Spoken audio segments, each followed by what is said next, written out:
Hi, welcome to the Independent Thinking Children's Book Festival, brought to you in association with Sue Atkins. And I'm here today with Lesley Berrington and her amazing little book, one of a series, A Day at the Farm. So, Lesley, welcome to the book festival. If you can just introduce yourself a little bit, tell us a bit about your background and how you got into writing generally. Thank you. Hi, everybody. I'm Lesley Berrington, and I'm the former owner of Stepping Stones Daycare Limited in Lincoln, which was 3 nurseries and 2 kids clubs. So I'm nursery nurse qualified. And when I owned my nurseries, I was looking for some inclusive children's stories that feature disability, and I couldn't find anything. And so after doing some more research, I decided that there was a massive gap in the market and that I could create my own stories. My daughter was 5 at the time, so it was perfect age to sort of have days out with her, and all my stories about going for days out with your family and friends. Lovely. And this idea about the disabilities, you said what I like about your book is that you don't draw attention to it. It's just an ordinary child just happens to walk in a different way or hear a different way than other children. Absolutely. So just to explain that just a little bit more. Yeah, that was really important to me, because when I started looking for other books to see if I could find any that featured disability, there were a few. I found a Topsy and Tim book, and it was about the children going to a park, a playground, and they met a child in a wheelchair, and it discussed why the child was in a wheelchair. And I really didn't want that. I wanted the characters to have their own little personalities, and it to be more important about who this character was, so they're not defined by their disability. So there was also books that sort of made disability a superpower, so that they suddenly had a wheelchair that could fly or something like that, which is fine, but it's not what I wanted in my story. I just wanted it to be incidental so that children are accepted for who they are. And that's nice. One of our associates in Independent Thinking, Jane Hewitt, grandson is limb different, and she sort of flagged this up about, did anybody know anybody who's got any books with children with limb difference or any disability where it's not the thing that the book is centered around. She just wanted it to be you just happen to be a normal part of children's life, and some children are like that and some children are like that. So, yeah, exactly. And the sad thing is that I wrote, because it's a series of books, the first one I wrote is 15, 16 years ago now. And I really thought that the competition would have caught up with me by now, and that there'd be loads of books out there, similar to mine, but unfortunately there aren't. And, the feedback I get from a lot of teachers who I come into contact with on Twitter is that, wow, this is so new and different. And I'm thinking, well, it's not really very new to me. But yeah, it's quite sad that, in 2021, people are still saying, well, this is, new and different. It should be just normal in every child's bookcase, shouldn't it, really? Yeah, it should be. Why do you think people aren't catching up in that way? What do you think is the issue there, the problem? Well, I think the educators, teachers, health visitors, etc., all know the value of books like this. I think it's quite difficult to get it over just to the mainstream, because whenever I speak to people about my books, they'll say, oh yes, that's really important for special schools, or they think I'm writing just for a child who's disabled. And I say, well, no, that's not the point. The point is that it's for all children, and it's so important that all children see this, so that they just accept disability. And so, yeah, I think we've got a long way to go before mainstream and everyday parents who have a non-disabled child pick up my story, where there's a clear disability there, and say, oh yes, we'll have this for my child. Maybe they look at that and think, this is not for my child because my child doesn't use walking aids or whatever. So yeah, unfortunately, I think we've got a long way to go. And the publishers have a part to play in that. I mean, so I suppose it's a bit chicken and egg. If they feel that parents aren't asking for that, or schools aren't asking for that, they're not going to promote it. But if schools don't know it's available, then they're not going to find it out anyway, are they? It's chicken and egg. Well, exactly. And it's quite difficult working as just a small independent, because when I had the idea for Hattie and Friends, I looked at going to find publishers, and I just thought I could be trying to do this for years and years, trying to find a publisher, because it's so difficult to get into. And at that time I was just selling my nursery business, so fortunately I had the money to buy the first set of books, and then it's gone from there. But you know, I don't think a lot of publishers do think about it, and they don't think that it's for mainstream. Maybe they don't think they're going to be popular, I don't know. Well, well done for doing it, for you know, striking out on your own in that way. And if it was that many years ago and it's still in print and still being bought, that's a good sign. We'll hear a little bit about it, and then we'll find out a little bit more about the others in the series. And also I'm really keen to think about if you go into schools and school visits, what the response is from children. But if you just want to read us give us a little taster of A Day at the Farm from your Hattie and Friends series, that'd be great. So this is from A Day at the Farm, and it's Hattie and Nisha go to the farm with their mummies, and this is when they just arrive at Whitegate's farm. When Hattie got out of the car, she wrinkled her nose up and said, "Ooh, cows and sheep," as she smelt the farmyard smells. "Pooh-wee," agreed Nisha with a chuckle. "Come on, girls, let's go and see what animals we can find," said Hattie's mummy. Off they went to see what animals they could find at the farm. Hattie and Nisha found a big barn with goats, horses, pigs and donkeys. It was very noisy and smelly in there. The baby goats were skipping and jumping around and play fighting with each other. "They're called kids, just like you," Nisha's mummy said. Here's Hattie and Nisha with the donkeys. Hattie and Nisha fed the donkeys some special pellets of food. "Hold your hand flat and let them eat the food from your hand," Nisha's mummy said. The donkeys gobbled up the food quickly. "Oh, that really tickles," giggled Hattie. Lovely, very well read as well. Oh, thank you. I love. I mean, the illustrations are so sort of bright and colourful and happy. What I also like, there's lots going on. There's lots of other little children sort of poking out from round corners, and also the names. You know, Ginger and Pebbles, Pigsy and Pookie, Daisy and Droopy. The names of all the other supporting cast of animals of animals at the farm. So how do teachers respond when you do school visits? Yeah. Yes. Yes. And how do children and teachers respond when you talk about it without drawing attention to, like, you know, this girl's with crutches? What goes on? Well, my visits are really about, I title them about being an author. So I'm going into schools and I'm talking to children in Key Stage 1 about being an author. So we don't talk about inclusion right until the very end. So I show the children my original notes in my notebook and talk to them about if they'd like to write stories, maybe they'd like a special notebook to write their stories in. I talk to them about creating a character and where I get my ideas from.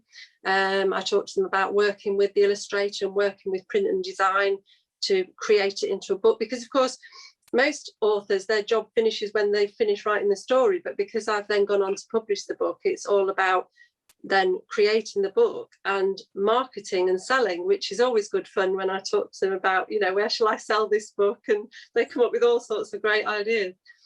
But yeah, it's all about being an author. And then they have question and answer session, and the schools often have little projects afterwards, like the children writing, depending on their age, obviously, if they're older children, creating their own stories of a day at the wherever.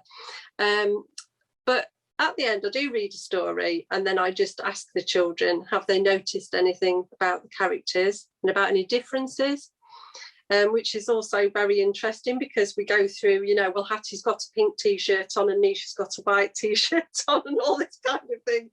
And eventually, you know, I have to say, well, actually, the difference is that Nisha has a disability, and we talk about that a little bit. But it's really fascinating to see that the children then look and say, oh, yeah, you know, they really hadn't noticed, which is absolutely the point of it.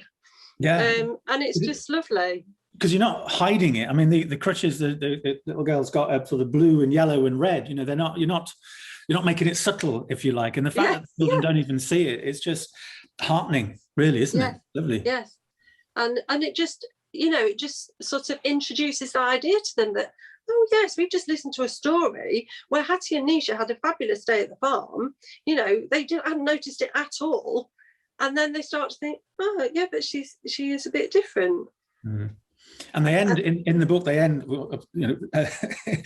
giving away the ending. They end on the swings in the play park bit, and the fact that they're just children and they're enjoying it in exactly the same way. I thought that was quite sort of striking as well. When you're on a swing, it doesn't. Your crutches are irrelevant, aren't they? When you're being exactly on a tire swing and things. Yeah, definitely. And in that picture, the crutches are actually on the floor. And she's in the swing, because it's important to show that those walking aids, they're not attached to Nisha, they're not part of her. She just needs them a little bit of help to get around, and then she's on the swing like Hattie is. And so yeah, no, that's nice. That was striking.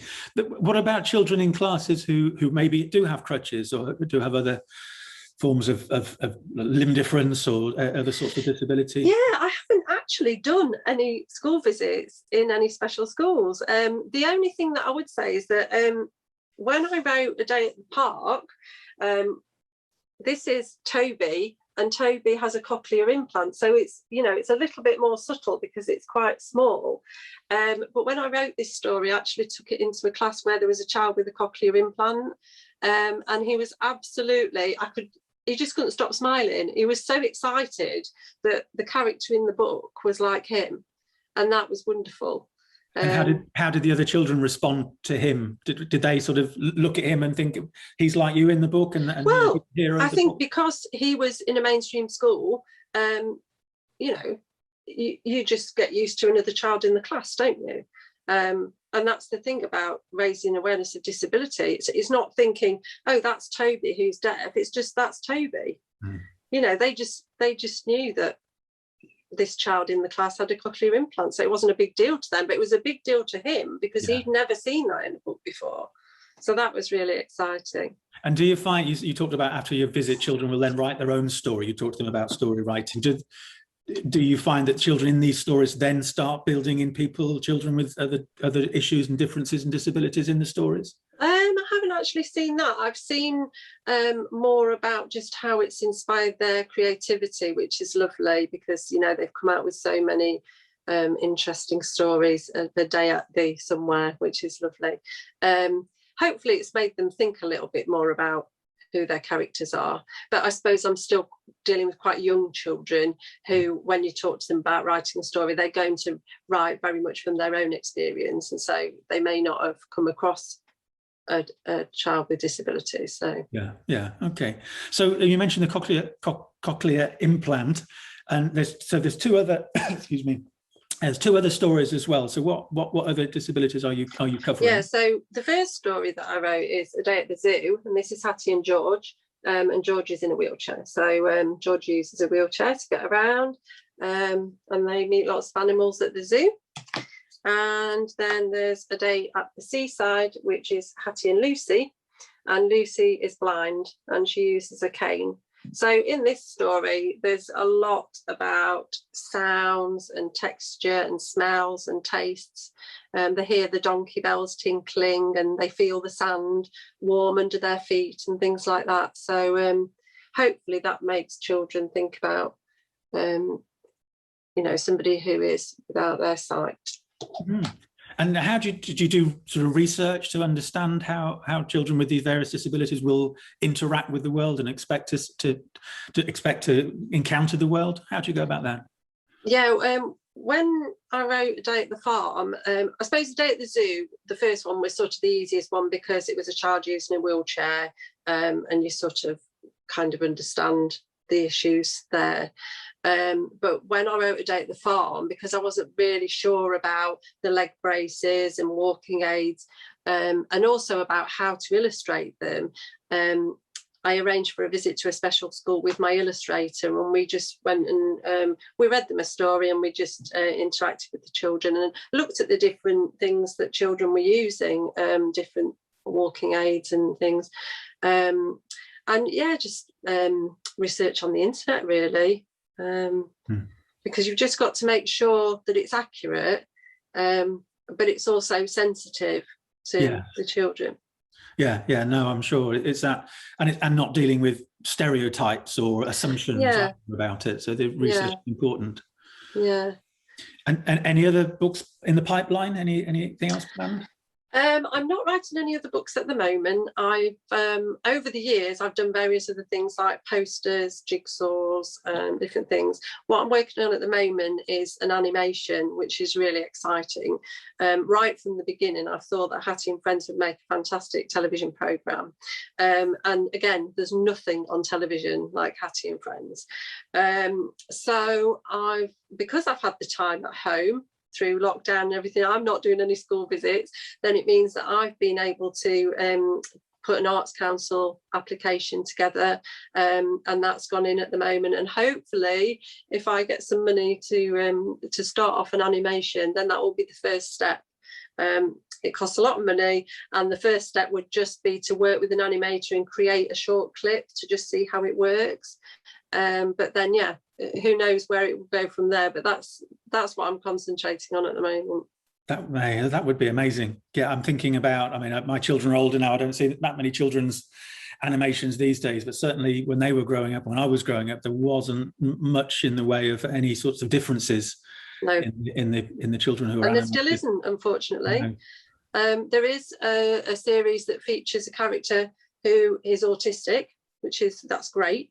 But physical disabilities, like in Hattie and Friends, there isn't anything like that. Yeah, well, good luck with that. So anybody watching this, how might they get hold of both the books, and how might they get hold of you? So the website is hattieandfriends.co.uk. There's lots of information on the website, and you can buy from the website, and you can contact me through the website, but my email is leslie@hattieandfriends.co.uk. Or I'm very active on Twitter, which is @Hattie'sFriends. Brilliant. Okay, I know a lot of teachers like Twitter, like to interact with Twitter, so hopefully people will reach out to you that way. Lesley, thank you ever so much. You're the first person to be interviewed in this inaugural Independent Thinking Children's Author Book Festival that we're doing with Sue Atkins and her book club. So that was a great start. Great to hear your book. Great to hear about your book. Read so well, and it's just such an important thing. Like I say, from the people in my own life who are reaching out, saying where are the books with people with difference, where the difference isn't the thing that the book is about. And I love that sort of angle, that twist to it. So thank you. Good luck with all of that. Thank you very much.